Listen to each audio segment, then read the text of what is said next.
Democracia S. 824. Santiago Basabe, que está este momento ausente de su lugar de residencia de esta ilustre urbe, escribía para la plataforma Cuatro Pelagatos que hay que devolver las ternas para el Consejo de la Judicatura. Coincidió con una apreciación bastante mezquina de mi parte. Tengo que descubrirme así. Cuando cotidianamente yo he podido conocer mentalidades de todas las ideologías, de todas las épocas. Es una jornada inmensa de seguimiento periodístico, radioperiodístico, que yo he mantenido desde los años finales de los 60. Y todo nos conocimos justamente en los años 70 y con Patricio Cosa igual, y desde ahí hemos mantenido un hilo de seguimiento, digamos, de lo que ha ocurrido en nuestro país. Y uno tratando de ser, y creo que logrando ser, objetivo, no ha podido evitar entusiasmarse con determinadas épocas, determinados personajes que nos dieron lustre, que nos dieron señales halagüeñas de un recambio necesario en nuestro país, por el que hemos predicado tanto tiempo, sin identificarnos ideológicamente, pero dando señales de que somos, por lo menos, hombres libres, ¿no? Que pensamos y actuamos como debemos hacerlo. Pero ahora me lleno de profunda angustia y de una pena y preocupación. Mis invitados a esta hora de la mañana, José Gallardo, que nos escucha en casa, Pancho Huerta, que nos escucha en su querida Guayaquil, a la que retornó finalmente y se quedó, es su tierra. Aquí están, señoras y señores, Napoleón Saltos y Patricio Moncayo, luchadores sociales y lectores muy cuidadosos y además muy coherentes. Eso es lo que destaco de ustedes, muy coherentes. El mismo discurso durante todas las épocas de amistad y de presencia también en historia ecuatoriana de los últimos años. Así es que mi cordial bienvenida, pero yo decía, al ver que todo el mundo sugiere que se devuelvan como un favor especial las ternas enviadas para el Consejo de la Judicatura, me he dado cuenta de que yo no estaba errado, de que me comenzaba a preocupar de que Ecuador estaba sin líderes, de que los hombres de bien como que han desaparecido o se han dedicado a otras actividades. Como, no sé, no quiero poner a los causantes de este vacío de líderes comprometidos abiertamente con la coherencia institucional especialmente e ideológica, coherencia ideológica. Entonces dicen, más bien retiren esas ternas que han mandado las funciones y los organismos del Estado y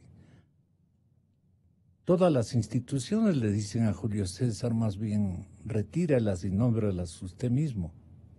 Eso es lo que está sonando, ¿no? Yo narro lo que está sonando. Pero claro, habrán voces que digan, ¿y con qué derecho? ¿Quién les ha dado o otorgado, digamos, esos perganismos de representación del pensamiento ecuatoriano de la hora? Entonces, en el Ecuador es complicado ser comedido. Entonces, mejor es que ustedes tengan la bondad de acoger este exhorto que nos formula en su columna Santiago Basabe para la plataforma Cuatro Pelagatos. Él dice: las 5 ternas para la conformación del nuevo Consejo de la Judicatura han sido enviadas. Hay de todo. Los prestigiosos, muy pocos. Los desconocidos, la mayoría. Los grises y turbios, unos cuantos más. Si la idea es generar un cambio en el Poder Judicial, este paso no es firme y deja muchísimas dudas en cuanto a lo que puede venir a la administración de justicia de nuestro país. Por ello, dado que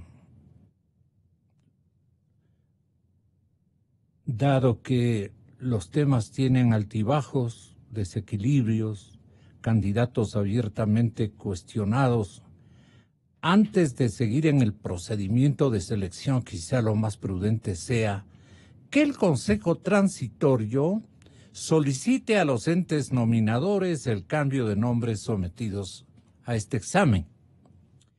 Si ya lo hizo una vez con el tema del Ejecutivo para la designación de Superintendente de Control de Mercado, no habría razones de fondo para que en esta ocasión Julio César y sus consejeros no procedan de forma similar. Si no lo hacen, serán responsables del descalabro institucional que se podría venir, doctor Trujillo. Les dejo pensando, o nos deja pensando Santiago Basabe, porque estoy leyendo un texto de preocupación de él. La idea de conformar una terna más allá del caso de Marras es ofrecer a quien efectuará la designación un conjunto de opciones que, dado los requisitos y expectativas sociales generadas, sean similares en cuanto a capacidades, a destrezas, aptitudes, a valores, antecedentes públicos. Así, la esencia de proponer una lista de candidatos como la terna en el caso del Consejo de la Judicatura o la quina presentada en Chile por la Corte Suprema, no eran terna, era quina, eran 5, para que luego sea el presidente, en acuerdo con el Senado, quien designe al nuevo juez supremo. Es que cualquiera de los postulantes esté en posibilidad de ser elegido sin que eso cambie de forma drástica el resultado socialmente deseable. Desafortunadamente, eso no sucede con las ternas presentadas. ¿Qué opinión tiene Patricio Moncayo? Si es tan amable, Patricio Moncayo nos acompaña y quiero que le escuche tanto el general Gallardo como Francisco Huerta, y aquí lo hará Napoleón Saltos. Tenga la bondad, compañero de producción. A ver, Patricio, ¿qué opinión tienes de este artículo? Bueno, me parece muy... primero, gracias por la invitación, Gonzalo. Por favor. Me parece que lo que tú estabas planteando inicialmente es precisamente el punto de partida, ¿no? Es lamentablemente, decir, diría. Lamentablemente. Han emergido, digamos, en América Latina y en el Ecuador, esto que se ha dado en llamar los liderazgos de popularidad. Estos liderazgos descansan en una relación directa y virtual, es decir, a través de las redes sociales, etcétera. Y estos con la gente, a través de los medios, inclusive. A través de los medios electrónicos. Se ha producido una subordinación de los partidos políticos a esos liderazgos personales, porque como tú recordabas muy bien, en los 70 para adelante, en el Ecuador, emergen partidos políticos serios. Y líderes valiosos. Pero en el transcurso de las décadas posteriores al regreso a la democracia, se ha producido una subordinación de los partidos políticos a ese tipo de liderazgos, ¿no? Hay una ciudadanía, por cierto, más autónoma, más crítica, porque los ciudadanos ya pueden, digamos, expresarse directamente a través de las redes sociales y se vuelven mucho más exigentes respecto de los líderes o de los gobernantes, de los representantes. Y lo que de alguna manera se ha manifestado es que la consagración electoral, es decir, las victorias electorales de estos líderes de popularidad, no es suficiente para ejercer el poder. El ejercicio del poder no deriva del éxito electoral. El ejercicio del poder... Ni del éxito de imagen. Ni del éxito de la imagen, exacto. Entonces, claro, los ciudadanos frente a esta déficit de gobierno se salen a las calles, se toman las calles para tratar ellos de alguna manera suplir ese vacío y esa falta, porque se ha constatado, digamos, que las alturas de el Parlamento, el Ejecutivo, la función judicial, etcétera, no han podido realmente resolver o satisfacer las demandas de esa ciudadanía cada vez más activa, más dinámica. ¿Y por qué no han podido? Y no han podido, entre otras cosas, porque prevalece una visión inmediatista de la acción política, es decir, esos políticos que están pensando en la imagen no ven más allá de el evento electoral, por ejemplo. Y entonces un líder se caracteriza precisamente por tener una visión que vaya más allá de la coyuntura. El líder se supone que es aquella persona que ve más allá de la curva, todo, claro, ¿no? Que incluso va en contra de la corriente, correcto, ¿no? Desde luego tomando en cuenta las circunstancias históricas en las que se ubica, pero el líder se supone que ve más allá que el ciudadano común, el hombre de a pie. Pero lamentablemente, como tú estás anotando muy bien, en el país en las últimas décadas no nos estamos enfrentando a ese tipo de líderes, son líderes más bien con una visión muy inmediatista y que privilegian intereses particulares, ¿no? Y no necesariamente ven, digamos, el conjunto, el interés del país, el interés de la sociedad, ¿no? Tampoco se ubican en el contexto mundial, que es un contexto plagado, pues, de cambios, de una gran celeridad, etcétera. Entonces, nuestros políticos, lamentablemente, no están a la altura de esas nuevas circunstancias que demandan preparación, que demandan, como lo que tú decías, estudio, investigación. Es decir, los líderes no pueden improvisarse y no pueden dedicarse... ¿También demanda fortaleza ideológica? Fortaleza ideológica, pero no en el sentido, digamos así, sectario. No en el sentido dogmático. Yeah. Porque cuando la ideología se convierte, digamos, claro, en una secta, entonces esto también es un atentado contra la democracia, como hemos podido ver y estamos viendo en el caso de Venezuela, en el caso de Nicaragua, etcétera. Napoleón, si por ejemplo el general que nos está escuchando y al que le saludamos siempre con mucho vigor, porque ha sido un ejemplo de liderazgo en las oportunidades que él ha tenido que actuar. José Gallardo nos acompaña por línea telefónica y yo quiero que le dirija usted, digamos, su punto de vista precisamente a él desde el lado militar y desde el lado también civil y comunitario, más que todo por el avance de los movimientos sociales o la dejadez de los movimientos sociales que cayeron en manos polarizadamente de una administración o una desadministración hasta de las ideas, porque nunca terminaré de entenderle, por ejemplo, a Rafael Correa. Aquí se inició, en esta radio, pero tenía otro discurso, pues, totalmente diferente. Luego, lo que ocurre ya es asunto de ustedes, que lo describan. No vale la pena que yo apenas estoy entrevistando a mis invitados. Y lo que quiero, Napoleón, es que más bien le diga concretamente por qué nos han fallado los nuevos líderes que debían estar en el primer proscenio, como decían los abuelos. ¿Qué pasó con los hombres de bien, como me han escrito desde nuestra sala de redacción?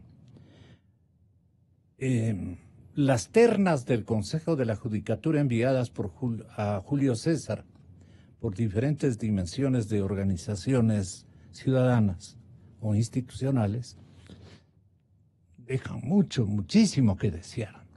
Entonces, una sociedad sin gente con valores realmente, sí, y los de antes, ¿por qué tenían valores? Me van a decir, si nosotros somos iguales, nosotros tenemos otra lectura de los destinos a los que ha arribado nuestra sociedad, nuestro país, en términos incluso de ideas económicas, como ustedes decían, y de organización social. ¿Qué me dice usted, Napoleón, y qué le dice al general, recordando sus claras victorias en el lado militar, por ejemplo, y también en el lado político, porque también picó en algo José Gallardo de la política? Buenos días. Muy buenos días, Gonzalo. Primero, un saludo reconociendo su labor, como decía al comienzo, como testigo de una larga trayectoria del país. Ha podido usted evaluar figuras, hechos sociales, procesos políticos. Un saludo a Patricio, al general Gallardo, a Pancho Huerta y a la audiencia. Los liderazgos no nacen del aire. Los liderazgos se construyen socialmente, se construyen en los procesos históricos de los países y cada etapa tiene su forma de liderazgo. Pero hay que diferenciar entre lo que es liderazgo y lo que es la construcción de figuras públicas mediáticas. En general, la política, no solo en el Ecuador, se ha convertido en una política vinculada a la propaganda, no vinculada a los procesos políticos. Podemos ver, incluso en este momento, no solo en el caso de las ternas, sino en el proceso electoral que se aproxima, no hay debate sobre programas. Las definiciones se las toma en torno a figuras. ¿Quién va a ser el alcalde? Se pone por delante los nombres, no se pone una pregunta que es la que tiene que nacer de dónde, la que tiene que nacer desde las universidades, desde el periodismo crítico, desde la sociedad. ¿Qué propuesta de ciudad? De la investigación. ¿Qué propuesta de ciudad? De algún lado tiene que surgir para empezar ese viraje. Tenemos entonces un tipo de pero es bien conocido en los medios. ¿Y ahí qué me dice Napoleón? Ahí es donde tenemos este viraje. Yo creo que tenemos que buscar cómo hay una tendencia general de la política que se convierte en espectáculo, pero hay procesos profundos, hay semillas. Yo creo que ese es el nuevo cauce a través del cual hay que buscar los liderazgos. Hay que buscarlos no desde la acción estatal únicamente, sino desde la acción de la sociedad. ¿Qué es lo que encontramos? Vamos a encontrar que, voy a ir al hecho coyuntural, hay un mandato. El 4 de febrero hay un mandato. Esa debiera ser el punto de partida para cualquier acción en relación a las ternas. ¿Cuál es el mandato? Seamos claros. El mandato que se dio el 4 de febrero es un mandato de transformación de la justicia. Un mandato en donde la aspiración es que esa larga historia, no solo en los 10 años de Correa, este es un mandato mucho más largo. Hemos tenido otros periodos de dueños de la justicia. ¿Cómo llegamos a una justicia y a organismos de control autónomos? Organismos de justicia que tengan la capacidad de ver la ley y de ver las circunstancias en las cuales se aplica la justicia. Es decir, no era únicamente una acción coyuntural, sino que era un mandato muy grande que todavía está vigente, transformar la justicia y transformarse a los organismos de control como condición para la consolidación de la democracia. Ese es el tamaño del mandato del 4 de febrero. Ahora, este mandato tiene dos momentos. Un primer momento, esta transición tiene dos momentos. Un primer momento en el cual se desmonta el viejo aparato y un momento de reconstitución de las nuevas formas, la nueva integración de los organismos y sobre todo las nuevas formas de la política. ¿Qué ha pasado? Yo creo que haciendo una evaluación objetiva, el Consejo de Participación Ciudadana tuvo gran consenso en la primera tarea, evaluar al Consejo de la Judicatura, evaluar al Consejo Electoral, remover a las viejas figuras, un alto consenso. Por eso digo, es un momento de desmonte. Pecaminosas, inclusive. Efectivamente, Así, ¿no? Consejo de la Judicatura, un consenso para que salga Yali y su equipo, o el Consejo Nacional Electoral, etcétera. Pero me parece que allí ya empezó a haber un primer freno respecto a la posibilidad que existía de que en esa evaluación no solo se aborde el tema de individuos, de responsabilidades individuales, sino reconocer que este es un problema estructural. Es un problema en referencia a la justicia en donde no solo se refiere a quienes encabezan las instituciones, sino que tenemos, por ejemplo, la metida de mano en la justicia a través de las normas. Si no se desmontan las normas, empezando por una revisión de la Constitución que creó un esquema autoritario, va a ser difícil, así cambiemos nombres. Pero además es un problema estructural porque en las evaluaciones se estableció que se fue formando redes de control de la justicia, redes hacia arriba, la vinculación de los jueces con el Poder Ejecutivo. Las órdenes que daba el Poder Ejecutivo para más bien no sería los casos. con el poder político, porque inclusive los que no están en ejercicio administrativo mandan sobre la justicia desde sus respectivos domicilios u oficinas. Y poder político y poder económico. Y poder económico, porque desde luego. Muchos de los casos, y eso es uno de los resultados de las evaluaciones, es que esta interferencia o este ejercicio del poder, esta falta de autonomía e independencia, es lo que llevó a una serie de sentencias. Yo digo, casos como el 30S ya son paradigmáticos de cómo se manejó, pero hay otros casos. En términos económicos, vamos a ver cómo se manejó, por ejemplo, muchas políticas respecto al sector financiero, que habría que evaluar, respecto a sector extractivo, que habría que evaluar. Entonces, ¿qué es lo que ha sucedido en este periodo? O sea, la banca y las cámaras también han manejado a la justicia y siguen manejándola en algunos segmentos. Si alguna vez... Eso es lo que usted quiere manifestar. Mire, y que yo me asocio en esa lectura. Claro que sí. Si alguna vez se pregunta... ¿Para qué la hipocresía? Si alguna vez se pregunta dónde está el dinero, este dinero, digo, que ha circulado y apropiarse, no solo está en los paraísos internacionales. Habría que hacer una evaluación también aquí del sistema financiero y cómo muchas veces hay una contaminación. Y es esa articulación la que va creando determinados intereses y sobre todo, en el caso que estamos hablando, controles de la política. Ahora bien, pasada esta primera fase, estamos en el momento en el cual, siguiendo las normas, se pide las ternas ¿a quiénes? Aquí hay un primer problema.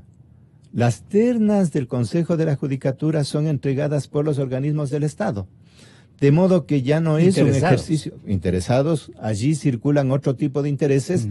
Ya no es la acción autónoma del Consejo de Participación Ciudadana, sino la acción del Estado. Y ahí tenemos un resultado, porque empieza a ser ya no un proceso orientado a la transformación de la justicia, sino un proceso de juego de intereses.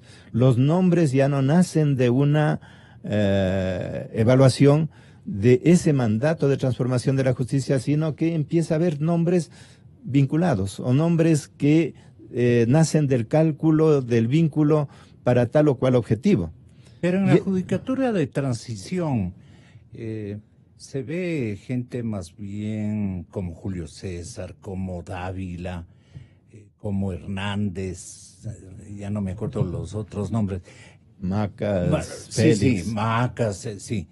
Más bien a los tiempos representando a la ciudadanía. Yo creo Sí. que fueron aparentemente bien seleccionados. Se equivocaron en algunas cosas, pero como, como hombres, como ciudadanos, como ejes de un recambio, estaban bien escogidos. ¿Qué podría usted abonar en ese sentido? Efectivamente, el Consejo de Participación Transitorio abre un espacio de una orientación diferente, empieza a abrir una serie de actuaciones que han sido saludadas porque permitían ver la naturaleza del problema y la posibilidad de una modificación. Yo me refiero a lo que está pasando ahora al Consejo de la Judicatura, Ya. en donde ya intervienen pues ahí- otros intereses. Así es. En esas ternas puede ser que encontremos 2 o 3 nombres que habría también que considerar, porque no podemos generalizar. Ahí veo nombres de algunos académicos, por ejemplo, Ávila Linzán, que es un académico, Luis Ávila Linzán, o veo nombres como esta doctora Schettini. Es decir, podemos analizar a nivel de individuos, pero yo creo que el proceso es más profundo, porque si ha habido, y coincido con este planteamiento de devolución de las ternas, es porque no hay una confianza sobre el ejercicio que han hecho los organismos del Estado al presentar las ternas. Pero ahora viene el segundo momento, que es sobre el que yo quiero insistir, por lo que usted señalaba, el papel de los movimientos sociales y de la sociedad civil. Bien, están presentadas estas ternas, el Consejo de Participación seguirá su proceso, pero ¿cuál es el papel de la sociedad? Aquí va a estar la clave.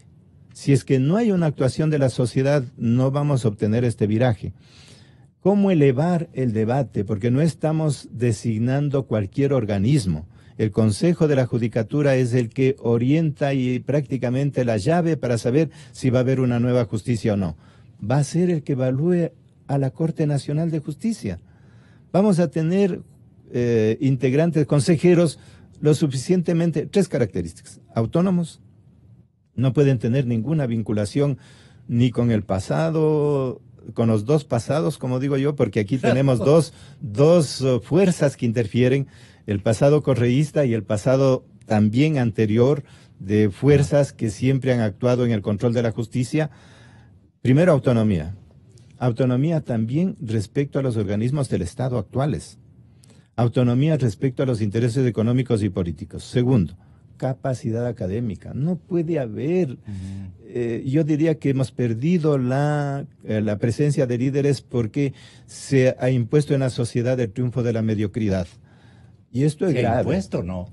Está probado que hablaría se ha en impuesto. muchos lados, incluso temas en ambientes en donde no debiera darse, como ciertos sectores universitarios, a veces en lugar de que llegue al liderazgo un académico, llegue al liderazgo alguien que represente ese pensamiento. Sí, parece un es mercachifle, ¿no? Es un manejo de... Parece un mercachifle. Efectivamente, El entonces digo, talentoso, académico, intelectual. Es un problema enseñador. profundo que atraviesa el conjunto de la sociedad. Y en tercer lugar, para hablar de característica ética. Ética plena. ¿Cómo podemos nosotros aceptar esa conciencia que viene en la sociedad? Una de las herencias del correísmo más dolorosas es precisamente que se creó una especie de racionalidad cínica, esta especie de normalización de la corrupción. Se empezó a hablar de que era lo normal, y ahora que se trata de juzgar hechos tan graves como los perjuicios que tenemos, se tapa la justicia la Asamblea, en lugar de contribuir desde las responsabilidades políticas a enfrentar la corrupción, pone toda una serie de obstáculos. La labor de los asambleístas no es fiscalizar, sino proteger a sus conocidos, visitar incluso a testigos para evitar que hablen. La labor... Eso ha sido el correísmo, por ejemplo, ¿no? Hasta Hay una ahora se herencia. siguen protegiendo, dicen. Hay un problema ético profundo. La ética está marcada no por lo que tiene que ser los valores, sino marcada por los intereses políticos. Si es amigo, hay que justificarlo. Si es enemigo, hay que atacarlo. Entonces, esta transformación ética profunda es la que tendría que ponerse a prueba en este viraje. Todavía hay una pequeña posibilidad. Sí, uno de los caminos puede ser exigir una recalificación de las ternas por parte de los proponentes, pero el otro camino es sobre todo que nuestra sociedad eleve el nivel de debate. Por ejemplo, que aquí usted que cumple un papel fundamental, llame a debate a esas ternas. Que aquí se haga un debate frente a la ciudadanía de cada una de las ternas para que nos presente su concepción. ¿Y si le digo que concepción? no quieren venir? Bueno, ya esa sería una primera prueba de cómo se renuncia a lo que tienen que ser líderes de presentar cuál es el tipo de justicia que requerimos. Lo mismo tendríamos que hacer desde las universidades. Ojalá las universidades... El que no quiere despierten. debatir, hay que clausurarle, Ahora, por lo menos en acción mediática, ahora ¿no? una condición de la ética es la transparencia. Una Correcto. condición de la ética es que la designación Correcto. no se haga debajo de la mesa, no se haga por cálculos, Exactamente. sino se lo haga en forma transparente y con la más alta información. Entre desconocidos, además. Unos que eligen y otros que reciben el nombramiento. Así es, hay muchas cosas que allí habría que hablarlas. Muchas gracias, Napoleón. Usted tiene que retirarse por ocupaciones personales, pero si nos regala unos minutitos adicionales, se lo agradecemos, Napoleón. Sin embargo, me voy a la casa, al domicilio del general José Gallardo, y le digo, de esto no es responsable la carencia de nuevos líderes, de nuevos ciudadanos prominentes, de nueva gente con ética, con capacidad, con tenacidad por la patria. No es causante los silencios de los cuarteles, no porque yo les esté diciendo que de gana no han dado el golpe de Estado ni cosa por el estilo, no. Pero no ha habido a quien temer.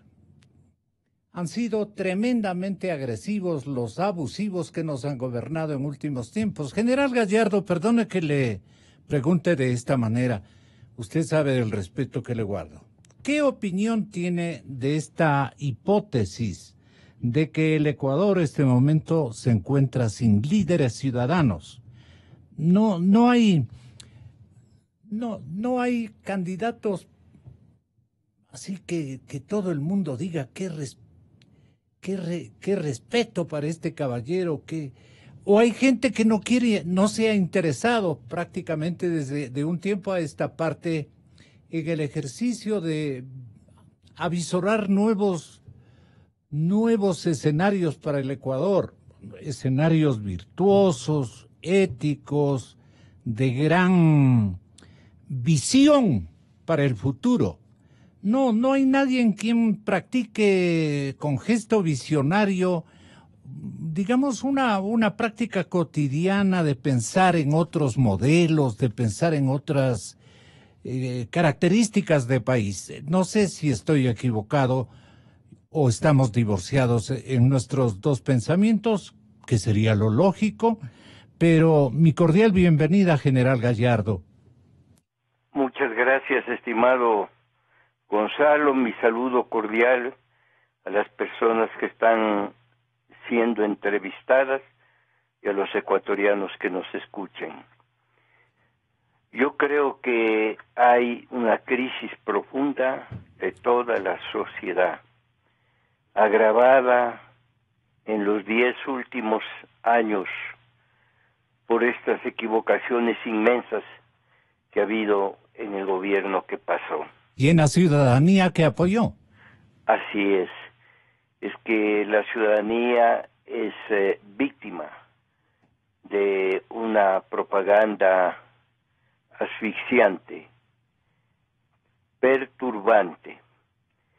Yo creo que se han debilitado el criterio que se debe tener sobre la verdad, la justicia, la honestidad, la tolerancia, la solidaridad.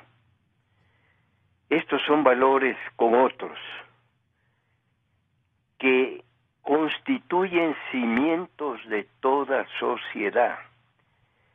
Si esos valores son menospreciados o utilizados perversamente por intereses políticos, económicos, de cualquier tipo que sean, prácticamente una sociedad entra en tremenda crisis. Yo creo que hay fallas graves en la educación.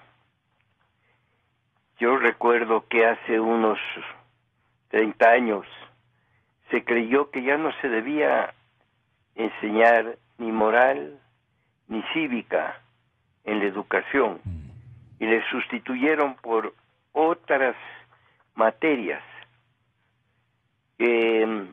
Yo creo que en las familias hay gravísimos problemas de desajuste entre las familias. No hay autoridad moral en ciertos hogares por parte de los padres, porque ellos mismos incurren en fallas tremendas para poder orientar y conducir correctamente a sus hijos. Hay graves fallas también en los medios de comunicación. Por ejemplo, hay novelas llenas de violencia, llenas de malos ejemplos que se presentan sin ningún discrimen casi en horas en que las escuchan los niños. Hay el internet, este medio que no lo controlan los padres, donde inclusive se seducen a los niños. Hay un libertinaje para vender droga, para proteger a alguna persona que se cree que es solo un consumidor, pero es un vendedor. No se tiene el control ni la severidad y anda suelto por la calle porque estuvo preso y después se lo puso en libertad para que dañe a cientos de inocentes. Entonces hay estas fallas gravísimas en las instituciones llamadas a conducir la conciencia, inclusive en las instituciones religiosas. Suele darse más importancia a los hechos administrativos que a la formación de la conciencia. Entonces, estas son raíces de la crisis inmensa que vivimos ahora. En nuestro país, lamentablemente, los dirigentes de todas las instituciones están fallando. Los dirigentes políticos, y sería largo ponerse a enumerar qué ha ocurrido y qué está ocurriendo. Hay fallas en los dirigentes gremiales, o sea, en cámaras. Hay fallas entre las gentes que tienen poder económico, que no se dan cuenta que ellos, con su egoísmo, no digo de todos, porque hay gente que da con la mano derecha y no sabe la izquierda lo que están dando. Así es. Pero hay gentes que se aprovechan y no tienen conciencia de que están haciendo un gravísimo daño a esas gentes pobres y a su pueblo. Creen que pueden disponer de la riqueza sin ninguna conciencia. Hay fallas en los dirigentes sindicales. Por ejemplo, yo veía hace unos días una protesta que se fue hacia el Palacio de Gobierno, que yo no la justifico frente a lo que ha ocurrido anteriormente y en un país que está al borde del colapso, está tratando de convalecer. Entonces tiene que haber conciencia en todos, en los dirigentes sindicales, en los dirigentes de las instituciones deportivas, en los dirigentes de las instituciones étnicas. Hay posiciones extremistas de una tendencia y de otra. Así un país no puede salir adelante. Entonces hay que hacernos un inmenso mea culpa para todos darnos cuenta de lo que está ocurriendo y comenzar a reconstruir en el país por sus bases, porque nada haríamos con la reestructuración institucional que es tan necesaria, y es un esfuerzo inmenso porque el país ha quedado semidestruido en todo. No hacemos nada con los cambios legales. Sí, la gente, el mismo pueblo, la ciudadanía, que tiene que cumplir deberes y reclamar derechos, pero también obligaciones, están fallando. Entonces es un mal inmenso que viene desde la conciencia. ¿Y dónde están los líderes, general? Los líderes, yo creo Para la que, época. yo creo que hay líderes, pero lamentablemente tienen temor de salir a la lucha pública. Por ejemplo, este sistema que se instituyó para elegir miembros de las diferentes instituciones fundamentales del Estado en el Consejo Antiguo de Participación Ciudadana, eso fue un escandaloso fracaso.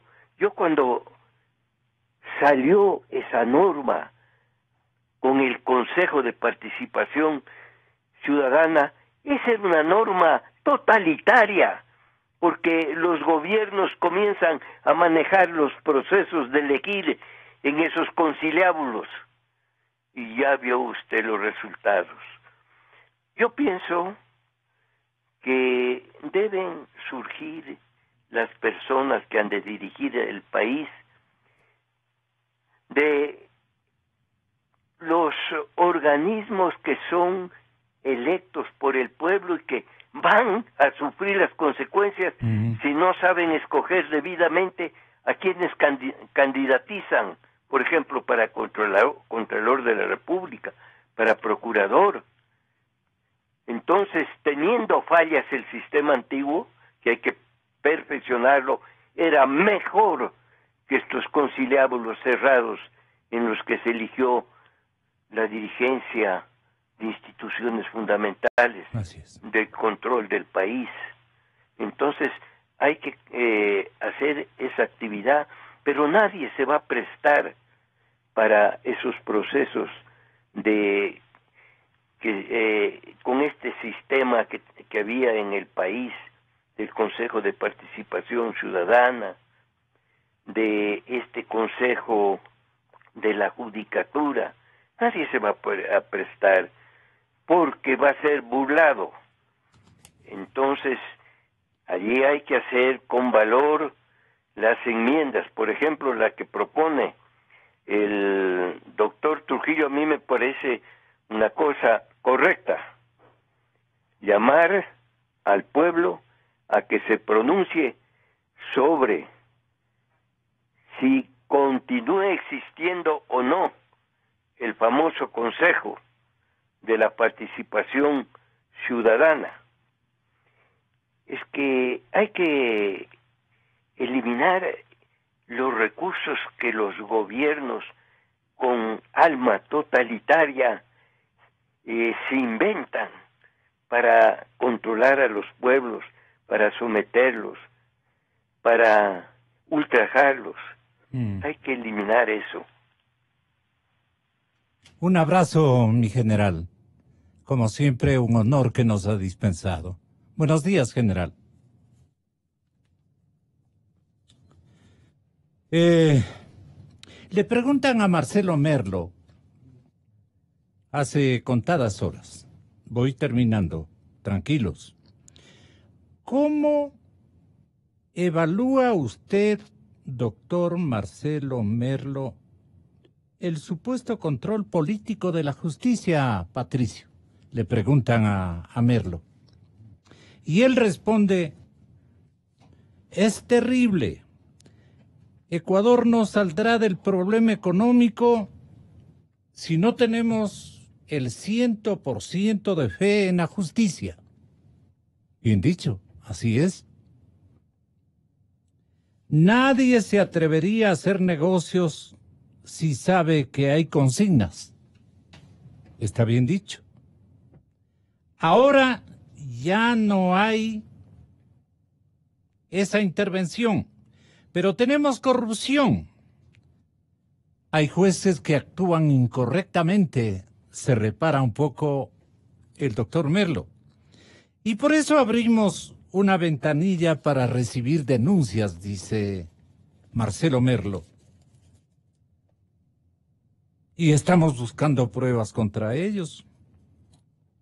Y deben ser sancionadas con todo el rigor de la ley.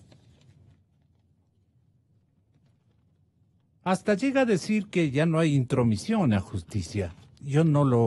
Le señalé esto que acabo de leer frente al titular que el periódico El Telégrafo, de esencia un poco oficialista, menciona el acerto más importante como titular gigante que dice: ya no hay intromisión en la justicia. Si no hay justicia, no hay nada, dicen. Pero, ¿dónde están los hombres de bien, la gente que ya manejó en alguna instancia de su vida andariveles con corrección, con un pensamiento firme, ligado al respeto a la pluralidad ideológica que es tan importante?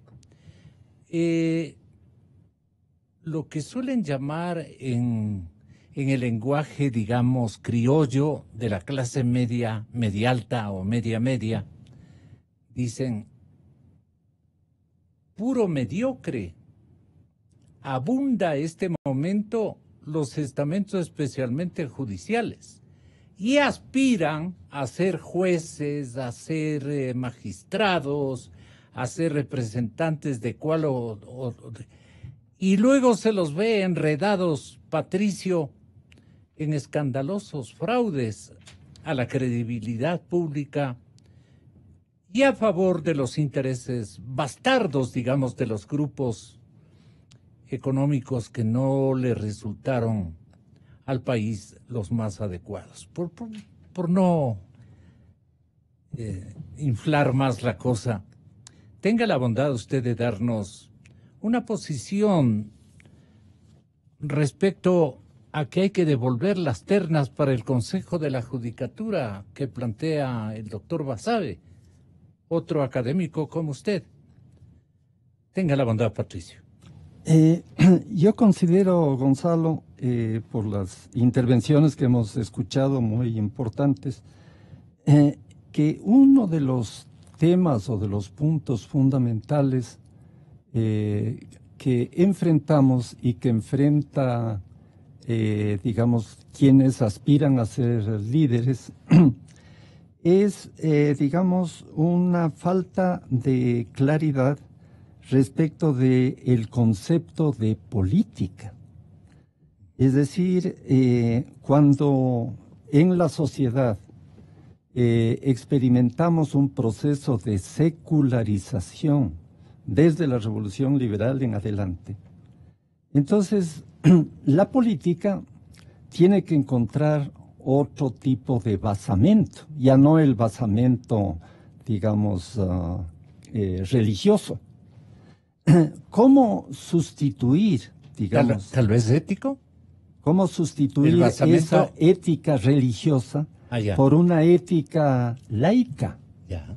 Es decir, la política, digamos, tiene que ver con un conflicto social muy importante, que es, digamos, ese conflicto entre lo que podría denominarse los llamados poderes fácticos y las que se denominan también como clases dominadas. La política suele oscilar desde el ángulo de los poderes fácticos controlando el aparato estatal, y también puede haber un péndulo hacia una política que favorezca los intereses de las clases dominadas. Dominadas. Claro. ¿Ese es el caso del correísmo, por ejemplo? En el caso del correísmo y en el caso de el chavismo y en el caso... El caso del populismo, digamos, del populismo, en toda la región. Los populismos han tendido, así sea en el discurso, a favorecer a las clases dominadas, pero no dejando espacio para que se produzca, digamos así, la participación o la representación de los llamados poderes fácticos. Entonces, se suelen crear situaciones de aguda polarización entre los llamados poderes fácticos y las clases dominadas. El populismo electoralmente manipula las demandas de los sectores populares, pero no necesariamente está preocupada de el equilibrio de poder que es el sustento de un régimen democrático.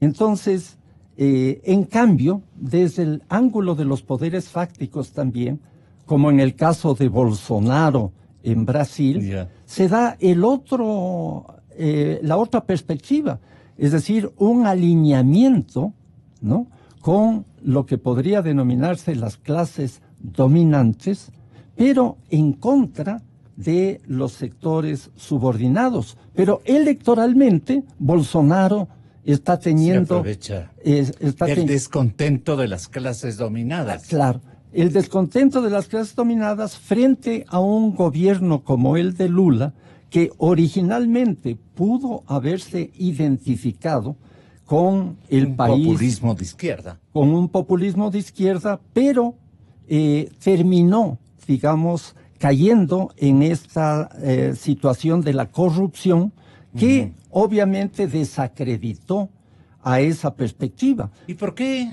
acorraló a todos estos gobiernos de América del Sur, especialmente, y hasta de México menos, pero con una expectativa que nos hemos creado a ver qué puede hacer el nuevo presidente mexicano? Pero América Central y América del Sur, especialmente en América del Sur, los gobiernos populistas de izquierda se tornaron en bandas de ladrones. Claro. Ahora, eso, Gonzalo, yo entendería que tiene que ver con esa personalización en el ejercicio del poder, porque estos regímenes populistas engendran esos liderazgos personalistas que concentran el poder, y al concentrar el poder, entonces se eliminan los mecanismos de control respecto del ejercicio del poder, y eso facilita el que la corrupción pueda, digamos, propagarse.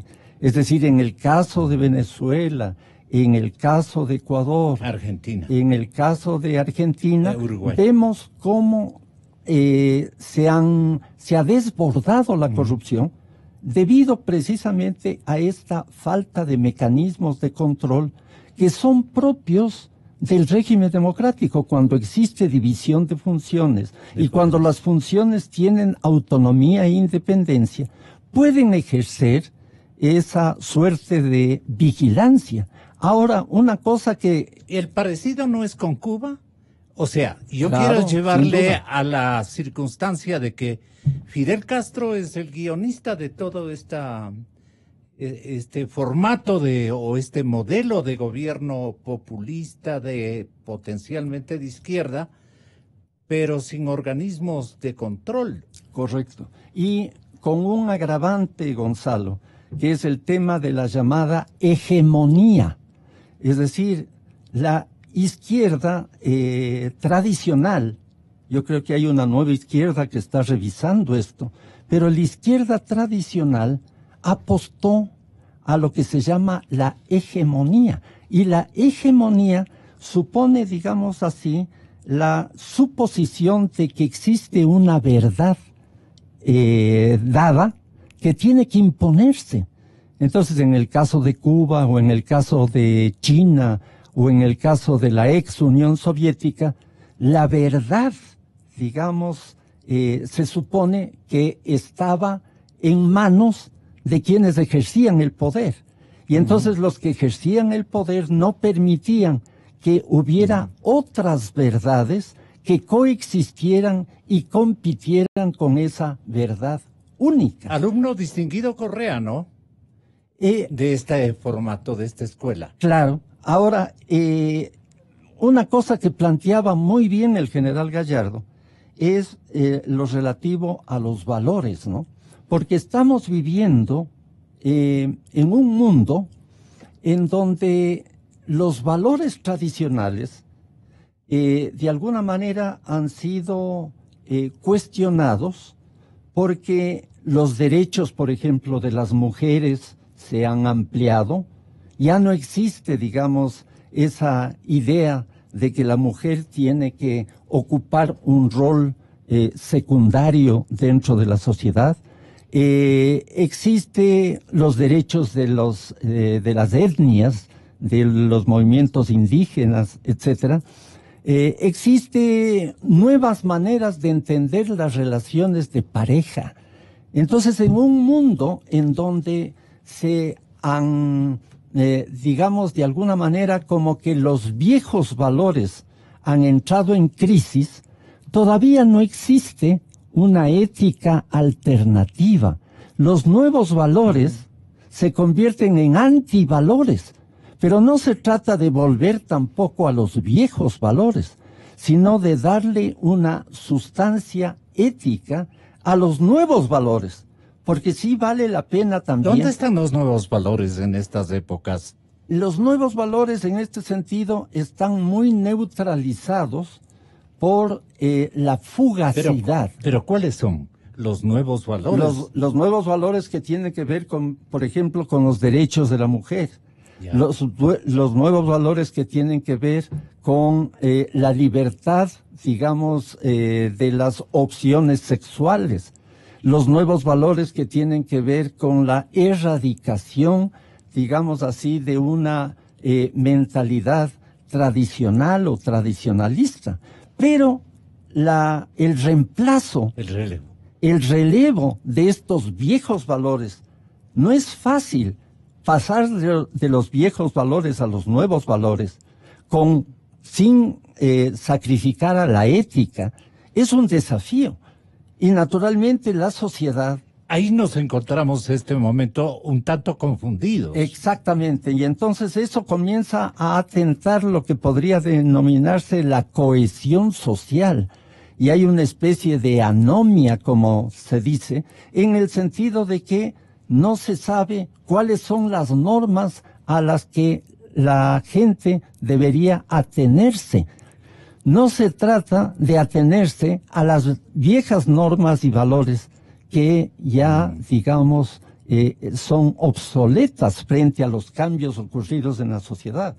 Pero tampoco está claro cuáles son las nuevas normas y valores a los que la juventud y la gente en general debería atenerse. Los valores no han estado bien fundamentados. Me refiero a los valores tradicionales. Es que los valores tradicionales frente a una sociedad que ha cambiado tanto por la revolución tecnológica, la revolución de las comunicaciones, ya los valores tradicionales han pasado a segundo plano. Se han desactualizado. Es ¿Pero decir, qué tiene que ver la tecnología con la honradez? Es importante esa pregunta de Gonzalo. El tema de la tecnología introduce, digamos, una sensación de instantaneidad, de fugacidad. Es decir, no hay nada que permanezca, ¿no? Estático.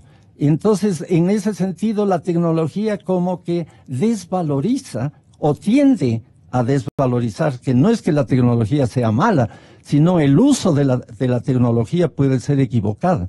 Entonces tiende a desvalorizar lo humano ¿no? Hay, digamos, aquella afirmación de Bauman, por ejemplo, Sí. de la ceguera moral. Sí.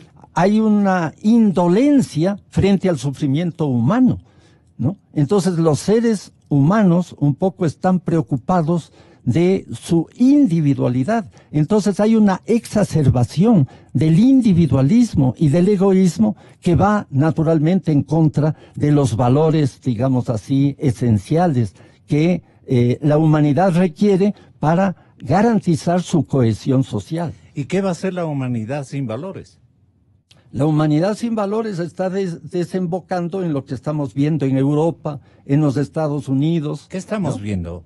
Por ejemplo, el caso de el actual presidente de los Estados Unidos es una demostración de que tampoco, digamos, el sistema de mercado garantiza plenamente el que afloren valores, digamos. Y él se está dando perfecta cuenta de aquello. Claro. El señor presidente de Norteamérica. Exacto. Y todos los problemas que giran alrededor del actual presidente de los Estados Unidos demuestran que hay una crisis no solamente política, sino una crisis moral, una crisis cultural. Y una crisis de modelo. Y De por modelo de cierto, gobierno. Porque mire usted lo que está haciendo Honduras, la población de Honduras, en número, dicen, de 5,000 personas, uniformemente están marchando, por decir algo, a la Unión Americana. Su aspiración será copar los estados donde sea permisible su presencia en busca de trabajo, porque los gobiernos con el modelo antiguo, los gobiernos de Latinoamérica y la injusticia, la inequidad, seguramente de relaciones comerciales o la corrupción predominante en la región más pobre, hace que no hay esperanzas para esa gente. Lo cual ha desembocado, Gonzalo, en lo que podría denominarse una globalización de la ciudadanía. Y ese es otro elemento político nuevo que aparece, porque antes la ciudadanía, ¿no?, estaba afincada en un territorio, ¿no? Y digamos, tenía una idiosincrasia, tenía un idioma, tenía una cultura. Pero ahora tenemos ciudadanos... Tenía un modelo de convivencia. Claro, ahora tenemos una ciudadanía móvil, ¿no? Es decir, los ciudadanos que se están trasladando a Estados Unidos, Fugando de la pobreza, buscando fugando de la pobreza, cómo calmar el hambre. Exacto. Se transforman en ciudadanos globales, en ciudadanos móviles. Y para ese tipo de fenómenos, ¿no?, los estados no tienen todavía respuestas, porque antes se suponía que la soberanía nacional era lo característico, pero ahora hablamos de los derechos humanos porque los derechos trascienden las fronteras territoriales de los países. Pero los causantes son los gobiernos de izquierda. Vea la Venezuela, que tiene a tanta gente, los que pueden en Europa, los que pueden un poquito más allá en Chile. Claro, pero también... Pero la gente súper pobre, Claro. la gente madurista,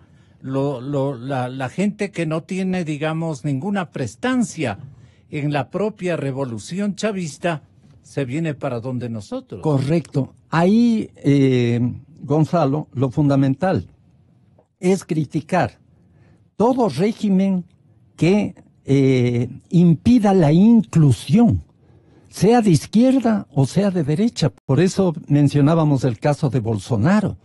¿Qué va a pasar con todos aquellos sectores de las mujeres que reivindican sus derechos, de los ecologistas que recuperan, digamos, su dignidad? ¿Qué va a pasar con todos ellos en el supuesto de que Bolsonaro triunfara en la segunda vuelta electoral? Todo régimen político excluyente es antidemocrático, sea de izquierda o sea de derecha. Y le pasan factura, finalmente. Y finalmente le pasan la factura porque viene un péndulo, ¿no? El péndulo también es un factor político a ser tomado en cuenta. Por ejemplo, en las próximas elecciones en el Ecuador, es evidente que va a funcionar el péndulo, ¿no? Es decir, si tuvimos 10 años de correísmo con los resultados que hubo, es obvio que va a haber un péndulo, es decir, va a haber un recambio seguramente de modelo y de liderazgo. Es decir, ese tipo de cosas se dan en el plano político y de eso es de lo que debe estar consciente la cabeza dirigente de los distintos partidos políticos, saber cómo se mueven las fuerzas, cómo las relaciones de fuerzas van cambiando de una etapa a otra, de un periodo, fíjese Gonzalo, en el caso de los 10 años últimos, ¿no?, a lo que va a venir en el 2021. Esa es la dinámica de la realidad y en eso es que se inscribe la política, pero la política con mayúscula, claro, no la política que gira alrededor de intereses. ¿Ese es el reto para Moreno? Sin duda, es decir, Moreno está ubicado en un momento, digamos, de transición, ¿no es cierto? Y entonces, lo que está ocurriendo, por ejemplo, con Julio César Trujillo, que tú destacabas muy acertadamente, y lo que mencionaba también Napoleón Saltos muy acertadamente, me parece que estamos viviendo en este momento de transición una nueva realidad, que es que la democracia ya no solamente se circunscribe a una función del Estado. Estamos pensando en cómo, por ejemplo, dignificar a la justicia, que es otra función del Estado. Estamos pensando en cómo darle cabida, ¿no?, a la función parlamentaria para que fiscalice. Entonces, es una cosa bien interesante, Gonzalo, el hecho de que la ciudadanía ya no está preocupada solamente de la próxima elección para elegir presidente de la República o alcaldes, etcétera, sino que la ciudadanía comienza a preocuparse del Estado en su conjunto. Es decir, la suerte del Estado ya no es indiferente para la ciudadanía. Y entonces eso hace que haya una ciudadanía mucho más consciente, mucho más despierta, menos sumisa, y eso representa un gran desafío para los gobernantes y los líderes. Inclusive, no muy sumisa a los modelos ortodoxos, ¿no? Exactamente, porque hay un cuestionamiento tanto al modelo, digamos así, llamado neoliberal de libre mercado, ¿no?, como al modelo estatista, porque la relación entre Estado y mercado, ¿no?, también tiene que reconceptualizarse, porque no son términos antagónicos. Puede haber una complementariedad entre Estado y mercado. Entonces, alinearse con el mercado en contra del Estado o alinearse con el Estado en contra del mercado es una aberración. Y eso supone caer en un maniqueísmo que también ha sido uno de los responsables de la debacle política que hemos vivido. Has dicho una gran verdad. Patricio Moncayo, el expresidente de la Federación de Universitarios en la Central, cuando nosotros, un poco retrasadamente, asistimos a la universidad, a la querida Universidad Central de Quito. Allí eras tú, nuestro líder y nuestro presidente. Hoy has pasado al conjunto de acertados intelectuales y académicos con los que siempre contamos para este tipo de lecciones a la nueva juventud. Muchas gracias. Agradezco tu comentario y tu invitación, Gonzalo. Gracias, Patricio. Señoras y señores, nuestro medio de comunicación es La Verdad.